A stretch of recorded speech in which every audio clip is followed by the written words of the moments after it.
Hi students, ಈಗ ನಾನು ಈ ವಿಡಿಯೋದಲ್ಲಿ ನಿಮಗೆ practice 7 finding magnitude of a vector ಮತ್ತು sum and difference of two vector and visualize it in GeoGebra graph ಈ ಒಂದು ಎಕ್ಸ್ಪೆರಿಮೆಂಟನ್ನು ನಿಮಗೆ ಎಕ್ಸ್ಪ್ಲೈನ್ ಮಾಡ್ತಾ ಇದ್ದೀನಿ. ಥಿಯರಿ ಎಲ್ಲದನ್ನು ನಿಮಗೆ ಆಲ್ರೆಡಿ ಗೊತ್ತಿದೆ, ಎಕ್ಸ್ಪ್ಲೈನ್ ಮಾಡಿದ್ದೀನಿ ಕ್ಲಾಸಲ್ಲೇ ಕೂಡ.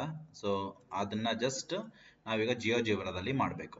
ಸೊ ವಿಜುವಲೈಸಿಂಗ್ ಇನ್ ಜಿಯೋಜಿಬ್ರಾ ಹೇಗೆ ಅಂದರೆ, ಜಿಯೋಜಿಬ್ರಾ ಅಂತ ಹೇಳಿ ಅಪ್ಲಿಕೇಶನ್ ಇರುತ್ತೆ, ಅದನ್ನು ಡೌನ್ಲೋಡ್ ಮಾಡ್ಕೋಬಹುದು. ಇಲ್ಲ ನಿಮ್ಮ ಮೊಬೈಲ್ಗಳಲ್ಲೇ ಆನ್ಲೈನಲ್ಲೇ ಕ್ರೋಮಲ್ಲಿ ಹೋಗ್ಬಿಟ್ಟು ಜಿಯೋಜಿಬ್ರಾ ಅಂತ ಹೇಳಿ ಓಪನ್ ಮಾಡಿ ಡೈರೆಕ್ಟಾಗಿ ನೀವು ಮಾಡ್ಕೊಳ್ತಾ ಹೋಗ್ಬೋದು. ಸೊ ಹೇಗೆ ನಾವು ಅದನ್ನು ಜಿಯೋಜಿಬ್ರಾ ಮಾಡೋದು ಅಂತ ಹೇಳಿ, ಹೇಗೆ ಇಲ್ಲಿ ಈ experiment finding magnitude sum and difference of two vector ಹೇಗೆ ಮಾಡೋದು ಅಂತ ಹೇಳಿ ನಾನು ನಿಮಗೆ ತೋರಿಸ್ತೀನಿ. ಸೊ ನೀವು ಡೈರೆಕ್ಟಾಗಿ ಜಿಯೋಜಿಬ್ರಾ ಆ್ಯಪನ್ನು ಸಿಸ್ಟಮಲ್ಲಿ ಡೌನ್ಲೋಡ್ ಮಾಡಿದ್ರಿ ಅಂತ ಅಂದರೆ, ಜಿಯೋಜಿಬ್ರಾ ಆ್ಯಪನ್ನು ಓಪನ್ ಮಾಡಿದ್ರೆ ಈ ರೀತಿ ಬರುತ್ತೆ. ಜನರಲಿ ಅದು ಗ್ರಾಫಿಂಗ್ 2D ನಲ್ಲಿ ಈ ರೀತಿ ಇರುತ್ತೆ. ನೀವು 2D ನಾದರೂ ಮಾಡ್ಬೋದು, 3D ನಾದರೂ ಮಾಡಬಹುದು. ನಾವು ಮಾಡಿಸಿರೋ ಪ್ರಾಬ್ಲಮ್ಸ್ ಎಲ್ಲ 3D ಇರೋದ್ರಿಂದ ನಾನಿಲ್ಲಿ 3Dನೇ ನಾನು ಯೂಸ್ ಮಾಡ್ಕೊಳ್ತೀನಿ. ಯಾಕೆಂದರೆ 3 ಡೈಮೆನ್ಷನಲ್ಲಿ ನಾವು ಮಾಡಿಸಿದ್ದೀವಿ, ಹಾಗಾಗಿ ನಾನು 3D ಗ್ರಾಫನ್ನು ತಗೊಳ್ತೀನಿ. ನಿಮ್ಮಲ್ಲಿ ಸಿಸ್ಟಮಲ್ಲಿ ಇಲ್ಲ ಅಪ್ಲಿಕೇಶನ್ಸ್ ಅಂದರೆ ನೀವು ಇಂಟರ್ನೆಟ್ಟಲ್ಲಿ ಹೋಗಿ ಡೈರೆಕ್ಟಾಗಿ ನೀವು ಜಿಯೋಜಿಬ್ರಾ ಅಂತ ಹೇಳಿ ಟೈಪ್ ಮಾಡಿದ್ರೆ ಜಿಯೋಜಿಬ್ರಾ ಓಪನ್ ಆಗುತ್ತೆ, ಜಿಯೋಜಿಬ್ರಾ ಆನ್ಲೈನ್ ಅಂತ ಹೇಳಿ. ಸೊ ಇಲ್ಲಿ ಜಿಯೋಜಿಬ್ರಾ ಕ್ಲಾಸಿಕ್ ಅಂತ ಬರುತ್ತೆ, ಅದನ್ನು ಕ್ಲಿಕ್ ಮಾಡಿದ್ರೆ ಅಲ್ಲೂ ಕೂಡ ನಿಮಗೆ ಆನ್ಲೈನಲ್ಲಿ ಡೈರೆಕ್ಟಾಗಿ ಜಿಯೋಜಿಬ್ರಾ ಓಪನ್ ಆಗುತ್ತೆ. ಅಲ್ಲೂ 3D ಗ್ರಾಫಿಕ್ಸ್ ತೊಗೊಂಡ್ರೆ ನೋಡಿ ಈ ರೀತಿ ಬರುತ್ತೆ. ಇಲ್ಲೂ ಕೂಡ ಎಂಟ್ರಿ ಮಾಡಲಿಕ್ಕೆ ಸೇಮ್ ಆಪ್ಷನ್ಸ್ ಇರುತ್ತೆ. So you can use both online and also you can use application also. So ನಾನೀಗ ಇಲ್ಲಿ ಅಪ್ಲಿಕೇಶನ್ಸ್ ಇರೋದ್ರಿಂದ ಅಪ್ಲಿಕೇಶನ್ಸಲ್ಲಿ ನಾನು ನಿಮಗೆ ತೋರಿಸ್ತೀನಿ. ಸೊ ಈಗ ಇಲ್ಲಿ ನೋಡಿ ಇನ್ಪುಟ್ ಬಾರ್ ಇರುತ್ತೆ, ಇಲ್ಲಿ ಟೂಲ್ಸ್ ಎಲ್ಲ ಇರುತ್ತೆ. ನಮಗೆ ಸದ್ಯಕ್ಕೆ ಈ ಎಕ್ಸ್ಪೆರಿಮೆಂಟ್ಗೆ ಟೂಲ್ಸ್ ಅವಶ್ಯಕತೆ ಇಲ್ಲ. ಮತ್ತು ನಾನಿಲ್ಲಿ ಗ್ರಾಫಿಂಗ್ ಬದಲು 3D ಯೂಸ್ ಮಾಡ್ತಾ ಇದ್ದೀನಿ, ಏಕೆ ನಾನು 3 ಕೋಆರ್ಡಿನೇಟ್ಸ್ಗಳನ್ನ ಯೂಸ್ ಮಾಡ್ತಾ ಇದ್ದೀನಿ. ಸೊ ನಾನೀಗ ಫಸ್ಟ್ ನಾನು ಯಾವುದೇ ಒಂದು ವೆಕ್ಟಾರ್ಗೆ ನಾನು ಮ್ಯಾಗ್ನಿಟ್ಯೂಡ್ ಫೈಂಡ್ ಔಟ್ ಮಾಡಬೇಕಂದ್ರೆ ಫಸ್ಟ್ ಆ ಒಂದು ವೆಕ್ಟಾರ್ನ ನಾನಿಲ್ಲಿ ಯೂಸ್ ಮಾಡ್ಕೊಳ್ತೀನಿ. ಆ ವೆಕ್ಟಾರ್ನ ನಾನು ಫಸ್ಟ್ ನಾನು ಟೈಪ್ ಮಾಡ್ಕೊಳ್ಬೇಕಾಗತ್ತೆ. ಸೊ ಸಿಂಪ್ಲಿ ನಾನು ಏನು ಮಾಡ್ತೀನಿ, ಎ ಈಸ್ ಈಕ್ವಲ್ ಟು ಅಂತ ಹಾಕಿ ಬ್ರಾಕೆಟ್ ಓಪನ್ ಮಾಡಿ 1, 2, 3 ಅಂತ ಹಾಕ್ತೀನಿ. 3 ಡೈಮೆನ್ಷನ್ ಆಗಿರೋದ್ರಿಂದ 3 ವ್ಯಾಲ್ಯೂಸ್ಗಳನ್ನ ನಾವಿಲ್ಲಿ ಇಂಪುಟ್ ಮಾಡಬೇಕಾಗತ್ತೆ. ಅಲ್ಲಿ ಆದ ತಕ್ಷಣ ಇಲ್ಲಿ ನೋಡಿ ಇಲ್ಲೊಂದು ವೆಕ್ಟಾರ್ನ ಕೂಡ ಅದು ತೋರಿಸುತ್ತೆ. ನೀವು ಎಂಟರ್ ಹೊಡೆದ್ರೆ ಅದು automatically it will be converted into vector. ಈ ಜಿಯೋಜಿಬ್ರಾ ಸ್ಪೆಷಾಲಿಟಿನೇ ಅದು. ನಾವು ಯಾವುದೇ ಒಂದು ವ್ಯಾಲ್ಯೂಸ್ಗಳನ್ನ ಹಾಕಿದ್ರೆ ಅದನ್ನು ವೆಕ್ಟಾರ್ ಆಗಿ ಆಟೋಮೆಟಿಕಲಿ ತಗೊಳುತ್ತೆ. ಈಗ ನಾನು ಇದಕ್ಕೆ ಮ್ಯಾಗ್ನಿಟ್ಯೂಡ್ ಫೈಂಡ್ ಔಟ್ ಮಾಡಬೇಕಂದ್ರೆ ಮ್ಯಾಗ್ನಿಟ್ಯೂಡ್ ಅಂತ ಹಾಕ್ಕೊಳ್ಳಿ. ಮ್ಯಾಗ್ನಿಟ್ಯೂಡ್ ಅಂತ ಹಾಕ್ಕೊಂಡು ಇಸ್ ಈಕ್ವಲ್ ಟು ಹಾಕಿ ಅಲ್ಲಿ ಫಾರ್ಮುಲಾ ಏನು ಮಾಡಿ ಲೆಂತ್ ಅಂತ ಹಾಕ್ಕೊಳ್ಳಿ. ಲೆಂತ್ ಅಂತ ಹಾಕಿದ್ರು ಕೂಡ ನಿಮಗೆ ಬರುತ್ತೆ. ಲೆಂತ್ ಆಫ್ ಆಬ್ಜೆಕ್ಟ್ ಅಂತ ಕನ್ಸಿಡರ್ ಮಾಡಿ.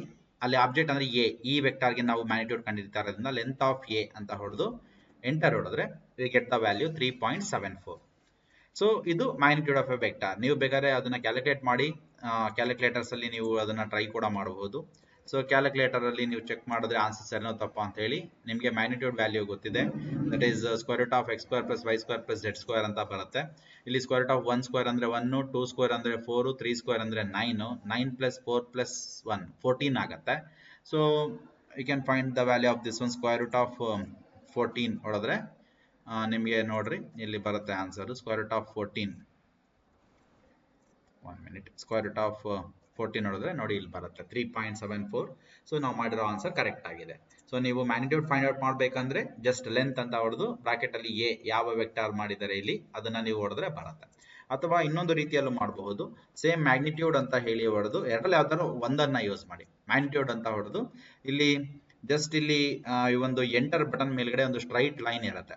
ಆ ಸ್ಟ್ರೈಟ್ ಲೈನ್ ಅನ್ನು ಹೊಡೆದ್ರೆ 2 ಲೈನ್ ಅದೇ ತಗೊಳುತ್ತೆ. ಮಧ್ಯದಲ್ಲಿ ಎ ಅಕ್ಷರವನ್ನು ಹೊಡೀರಿ.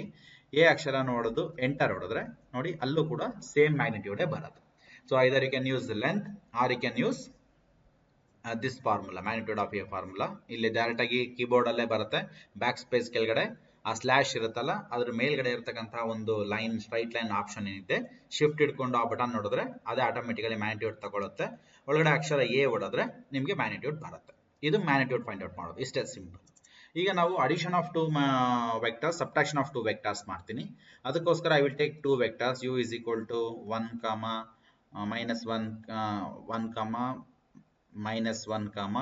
ಒಂದು ಯಾವುದೋ ಒಂದು ವೆಕ್ಟಾರ್ ತಗೊಳ್ತೀನಿ, ಎಂಟರ್ ಹೊಡಿತೀನಿ, ಅದು ವೆಕ್ಟಾರ್ ಆಗಿ ಕನ್ವರ್ಟ್ ಆಗುತ್ತೆ. Next v is equal to ಇನ್ನೊಂದನ್ನ ತಗೊಳ್ತೀನಿ, ದಟ್ ಈಸ್ 3, 1, -2. ಈ ರೀತಿ ಯಾವ್ದಾದ್ರು ರ್ಯಾಂಡಮ್ ಆಗಿ ತಗೊಳ್ಳಿ. u ಮತ್ತೆ v ಎರಡು ವೆಕ್ಟಾರ್ಸ್ಗಳನ್ನ ತಗೊಂಡಿದ್ದೀವಿ. ಸೊ ಈಗ ಅವೆರಡು ವೆಕ್ಟಾರ್ಸ್ ಆಗಿದೆ. ನಿಮಗೆ ಈಗ ಅಡಿಷನ್ ಆಫ್ 2 ವೆಕ್ಟಾರ್ಸ್ ಮಾಡಬೇಕಂದ್ರೆ it is very simple. You have to write u plus v. Okay, you have to write u plus v. ಯಾವ್ದು ಎಂಟರ್ ಹೊಡೆದ್ರೆ ಸಿ ನಿಮಗೆ ಆಟೋಮೆಟಿಕಲಿ ಅದರ ಅಡಿಷನ್ ಆಫ್ 2 ವೆಕ್ಟರ್ಸ್ ಬರುತ್ತೆ. ನೀವು ನೋಡ್ಬೋದು 3 + 1 4 -1 + 1 0 2 - 2 0. ಅಥವಾ ನಿಮಗೆ ಸ್ವಲ್ಪ ಏನೋ ಡೌಟ್ಸ್ ಇತ್ತ ಅಂತಂದ್ರೆ ಬೇರೆ ಯಾವ್ದಾರ ವ್ಯಾಲ್ಯೂಸ್ ತಗೊಳ್ಳೋಣ. ಓಕೆ, ಸೊ ತೊಂದರೆ ಏನಿಲ್ಲ, ನೀವು ಯಾವ ಥರ ಬೇಕಾದ್ರೂ ವ್ಯಾಲ್ಯೂಸ್ಗಳನ್ನ ಚೇಂಜ್ ಮಾಡಬಹುದು.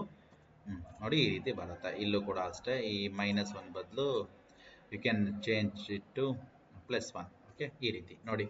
ಸೊ u = 1 1 2 ಇತ್ತು, v = 3 1 - 4 ಇತ್ತು. ಅಡಿಷನ್ ಆಫ್ 2 ವೆಕ್ಟರ್ಸ್ ಮಾಡಬೇಕಂದ್ರೆ ಇಟ್ ಈಸ್ ವೆರಿ ಸಿಂಪಲ್. ನಾವೇನು ಮಾಡಿದ್ವಿ, ಜಸ್ಟ್ w ಏನು ಹೊಡೆಯೋ ಹಾಗಿಲ್ಲ, u plus v ಅಂತ ಹೊಡೆದು ಎಂಟರ್ ಹೊಡೆದ್ರೆ ಸಾಕು, you get the addition of 2 vectors. ಅದೇ ರೀತಿ ಸಬ್ಟ್ರಾಕ್ಷನ್ ಆಫ್ 2 ವೆಕ್ಟರ್ಸ್ ಮಾಡಬೇಕಂದ್ರೆ it is simple, u minus v ಹೊಡೆದು ಎಂಟರ್ ಹೊಡೆದ್ರೆ ಸಾಕು, you get subtraction of 2 vectors and all those values will be shown here. ಇಲ್ಲಿ ಆ ಗ್ರಾಫ್ ಅಲ್ಲಿ ಅದು ಆಟೋಮೆಟಿಕಲಿ ಇಲ್ಲಿ ತೋರಿಸ್ತಾ ಬರುತ್ತೆ ಏನೇನು ಬಂದಿದೆ ಅಂತ. ಈ ಗ್ರಾಫ್ ಮೇಲೆ ಕ್ಲಿಕ್ ಮಾಡಿದ್ರೆ ನೋಡಿ, ಅದು ಯಾವುದು u minus v ವೆಕ್ಟಾರ್ ಇಲ್ಲಿ ಬಂದಿದೆ 3 ಡೈಮೆನ್ಷನ್ ಅಲ್ಲಿ. ದೆನ್ ಇಲ್ಲಿ ಈ ವೆಕ್ಟಾರ್ ಮೇಲೆ ಕ್ಲಿಕ್ ಮಾಡಿದ್ರೆ ನೋಡಿ, ಅದ್ಯಾವ ವೆಕ್ಟಾರ್ ಅಂತ ಇಲ್ಲಿ ಹೈಲೈಟ್ ಆಗ್ತಾ ಇದೆ, ಮ್ಯಾಗ್ನಿಟ್ಯೂಡ್ಗೆ ಹೈಲೈಟ್ ಆಗ್ತಾ ಇದೆ, ಕೊಟ್ಟಿರೋ ವೆಕ್ಟಾರ್ ಹೈಲೈಟ್ ಆಗ್ತಾ ಇದೆ. ಇದ್ರ ಮೇಲೆ ಕ್ಲಿಕ್ ಮಾಡಿದ್ರೆ ಅದು ಯಾವ ವೆಕ್ಟಾರ್ ಅಂತ ಹೇಳಿ ತೋರಿಸುತ್ತೆ ನೋಡಿ, ಅದು ಯು ವೆಕ್ಟಾರ್ ಅಂತ ಹೇಳಿ. ಸೊ ಈ ಲೈನ್ ಮೇಲೆ ಕ್ಲಿಕ್ ಮಾಡಿದ್ರೆ ಅದು u plus v ವೆಕ್ಟಾರ್ ಎಲ್ಲಿ ಬಂದಿದೆ ಅಂತ ತೋರಿಸುತ್ತೆ. ಈ ರೀತಿ ಸೊ ಪ್ರತಿಯೊಂದು ವೆಕ್ಟಾರ್ಗಳನ್ನ ಇಲ್ಲಿ ಕ್ಲಿಕ್ ಮಾಡಿದ್ರೆ ನಿಮಗೆ ಎಲ್ಲೆಲ್ಲಿ ಬಂದಿದೆ ಅಂತ ಹೇಳಿ ತೋರಿಸುತ್ತೆ.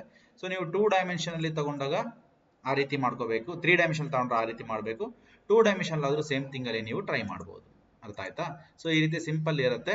ಈ ರೀತಿ ಒಂದು ಎಕ್ಸ್ಪೆರಿಮೆಂಟ್ ಗಳನ್ನ ಮಾಡ್ಕೊಂಡ್ರೆ ಸಾಕು. ಇಷ್ಟೇ ಈ experiment, finding magnitude, then 2 vectors ಗಳು ತಗೊಂಡು addition of 2 vectors, subtraction of 2 vectors ಮಾಡಿದ್ರೆ ಸಾಕು. ಅದ್ ಬಿಟ್ಟು ಬೇರೆ ಏನು ಮಾಡೋ ಅವಶ್ಯಕತೆ ಇರೋದಿಲ್ಲ. ಇಷ್ಟೇ simple things. Addition of 2 vectors, subtraction of 2 vectors. ನೋಡಿ, ಈ ಒಂದು ಗ್ರಾಫ್ ನ ಈ ರೀತಿ ನೀವು ರೊಟೇಷನ್ ಮಾಡಿ, ಎಲ್ಲೆಲ್ಲಿದೆ, ಎಕ್ಸ್ ಆಕ್ಸಿಸ್ ಅಲ್ಲಿ ಏನಿದೆ, ವೈ ಆಕ್ಸಿಸ್ ಅಲ್ಲಿ ಏನಿದೆ, ಝೆಡ್ ಆಕ್ಸಿಸ್ ಅಲ್ಲಿ ಏನಿದೆ, ಸೊ ಯಾವ ರೀತಿ ವೆಕ್ಟರ್ಸ್ ಗಳಿದೆ ಎಲ್ಲದನ್ನು ಕೂಡ ನೀವು ಇಲ್ಲಿ ಚೆಕ್ ಮಾಡ್ಕೋಬಹುದು. ಅಂಡ್ ಆಲ್ರೆಡಿ ನಿಮಗೆ ಕ್ಲಾಸಲ್ಲಿ ನಾನು ಎಕ್ಸ್ಪ್ಲೈನ್ ಮಾಡಿದ್ದೀನಿ ಇಲ್ಲಿ ಟೂಲ್ಸ್ ಅಲ್ಲಿ ಏನೇನು ಬರುತ್ತೆ ಅಂತ ಹೇಳಿ, ಅವೆಲ್ಲದನ್ನು ಕೂಡ ನೀವು ನೋಡ್ಕೊಳ್ಬಹುದು. ಇಷ್ಟೇ. So addition of 2 vectors, subtraction of 2 vectors and magnitude of vector, ಅಷ್ಟೇ. ಇಷ್ಟನ್ನ ಮಾಡಿದ್ರೆ ಸಾಕು, ಈ ಎಕ್ಸ್ಪೆರಿಮೆಂಟ್ ಮುಗಿಯುತ್ತೆ. ಹಾಗಾಗಿ ನಿಮ್ಗೆ ಯಾವ ವ್ಯಾಲ್ಯೂಸ್ ಬೇಕೋ ಆ ವ್ಯಾಲ್ಯೂಸ್ಗಳನ್ನ ಹಾಕೊಳ್ಳಿ. ಈ ತರ ಎಕ್ಸ್ಪೆರಿಮೆಂಟ್ ಅನ್ನ ಮಾಡಬಹುದು. ಮೊಬೈಲ್ ಆದ್ರೂ ಮಾಡಿ ಅಥವಾ ಕಂಪ್ಯೂಟರ್ ಆದ್ರೂ ಮಾಡಿ, ಒಟ್ಟಲ್ಲಿ ಮಾಡಬೇಕಾಗುತ್ತೆ. Okay, so thank you.